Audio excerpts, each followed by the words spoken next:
Everything I'm saying, Yeah. I can show you with actual statistics.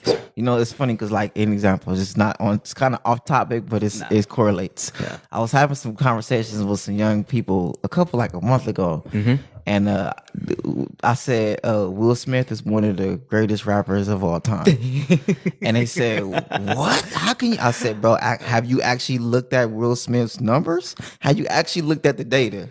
Yeah. Oh no! I said, "Well, how can we have this conversation if you are I'll say you cannot just be willfully ignorant. I won't allow that. No. It's one thing to say, okay, this is how you feel. It's one thing to say, at least acknowledge that you haven't even actually researched. You haven't done your homework. And then to say, I'm not going to do it just because. Now that's our problem. Yeah. You refuse. We have cognitive dissonance. Yes, sir. Which is elaborate on that. Yeah, cognitive dissonance is when we hear new information, our minds automatically reject it. Of course, you don't know it is new information. Yes, sir. Yes. When you hear something that goes against your belief system and your programming, yes, yeah, then you say you're crazy. You can't be right because I don't know that already. That's good way of saying that. But that's not how information and knowledge works. Yes, sir. It's new. Yeah. And I always tell people, I don't care if you think this is an example. I don't care if you think Will Smith is one of the best rappers alive or not. Yeah. But don't reject it without even taking 5 minutes out your day. Yeah. To actually look at see that he like won a Grammy and he did all type of numbers. I'm not saying Will Smith's one of my favorite rappers. It was just an example of like. So, but let's be clear. Will Smith has numbers like that? Will Smith has numbers like that. Good. Wow. When it comes to like music. That's what's up. Good for him. But because we always make fun of his rapping, but I never actually objectively look at the numbers and be like, oh, Son is nice. And then what manifested from his rap career? Jaden. I mean, his movies. Who he is now, we can't disconnect it from his rap career. That's my point. Absolutely. We cannot just we can't cut the scissors and say, oh, this is only your movie career. How? No. They're blended. They're blended. They can't if you go to step 2, you say you can't say step 1 doesn't matter no more. Man. How does step 1 not matter no more when you did step 2? How does step 2 and 3 say, oh, absolutely. He's only step 2 and 3, not step 1? How does that work? Will Smith put in work, bro. Like, I was too busy like sleeping on his bars, but bro, man, like, no, nah, he's the man. And I mind you, I'm not even trying to make this a Will Smith conversation. It was just the context of when it comes to agriculture. Yeah, yes, sir. We have cognitive dissonance. Yes, sir. Because we have not actually. I can show you the numbers. I will tell you. Go to the USDA in our book that we wrote. Yeah. Introduction to Organic Gardening. You and Dr. Sheridan Ross. Dr. Sheridan Ross, and Holistic Divine Innovation and the Community Garden. That book is a culminating. To be very clear. And Dr. Sheridan Ross was the brother that said that got you that.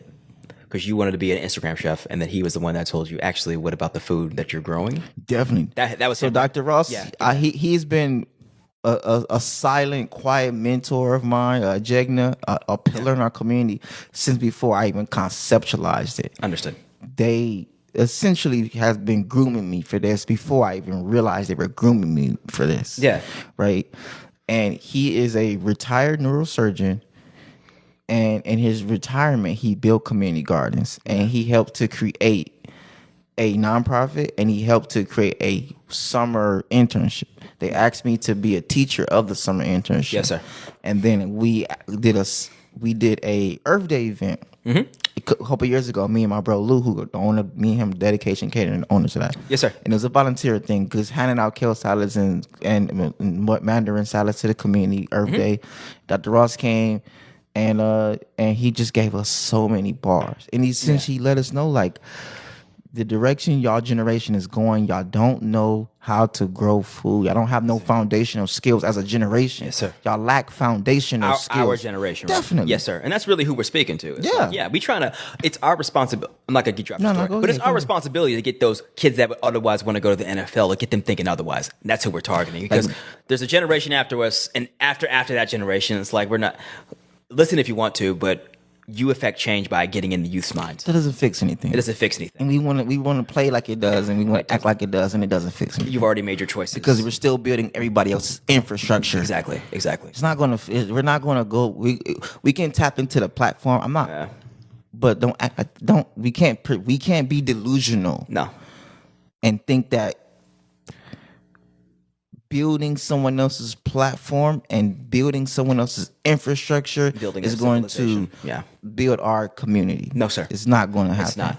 We can access a platform and redirect the energy and redirect the funding and redirect that back into building our own infrastructure. That's the move. Yes, and it's possible, but as we see clearly, objectively, it's not happening. It's not happening. They're not doing it. Yeah. They continue to go to the infrastructure and be discarded. A job.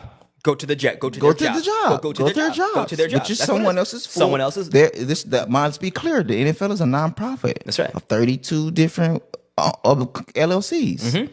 You got this 501c3. You got all these LLCs. Sir. Right? And then a lot of this stuff is public funding. All these stadiums is tax money. That's right. Yeah. Yes, it is. Man, it's a money grab. Big money grab. Yeah, it's a money grab. Easy I money knew grab. that, obviously. You look at Jerry Jones, you're like, oh, you about money. Dude, I'm not. Do your thing, Jerry. I'm not anti Jerry. I'm not anti. They're doing what you should. Visa is the same thing. Yes. Visa is a part of our day-to-day society. That's right. Visa is a collection of banks. That's right. These credit unions, these creditors, TransUnion and Equifax and Experian. Yeah. They just created businesses and they do the business effectively. That's right. They just take information and sell information. That's right. I'm not anti them. Not at all. But I mean, we can't continue to act like that, like it's for us. It's ours. Like it's ours. It's ours. So all we do is bang on each other's credit scores and think that like we're winning because we have a 750 over your sister who has a 675. Where are our credit score companies who are going to understand our credit and have our algorithms? That's real. That is real. And then get our information and sell our information to our businesses and our corporations so that way we can have a better insight of what we're doing. There we go. That's a good question. And those infrastructures. These are all the questions that need to be asked. And it's like, I'm always when I ask questions to myself and to you like this, I'm like, okay, well, I always make sure, what am I doing to facilitate a future where that is going to happen, right? And so it's always incumbent upon individual responsibility, asking yourself, it doesn't exist, but how do I effectuate that reality, right? Because I could point fingers and be like, oh, you're doing this. You're just trying to survive, right? I am adamantly, consciously accepting that I have been socially engineered, and I'm consciously doing the work to not allow this engineering to dictate my behavior and my self-esteem and how I view myself. I'm not saying I don't care about what these three corporations. I'm saying I don't let these three corporations' numbers affect how I feel about myself. That's right. Because I know these three corporations' numbers are not rooted for me. No, sir. On a foundational level. Not at all. They're not mine. They're not my people. They don't care about me. They don't. And I also know that there are things put in place to make sure that your numbers artificially lower. Yes. Yeah. And it's not me making this up. This is what they have came out and admitted. Yeah, zip codes. They could do it based on zip codes. Right. You live in this zip code? I wonder. Oh, I know who lives there. Okay. Minus 20 points. There you go. And then a lot of us, I've played this game too. Like you get yourself. Play the game. Yeah. As long as you know it's a game that you're playing. It's a game. It's a game. Play the game, but just make sure you know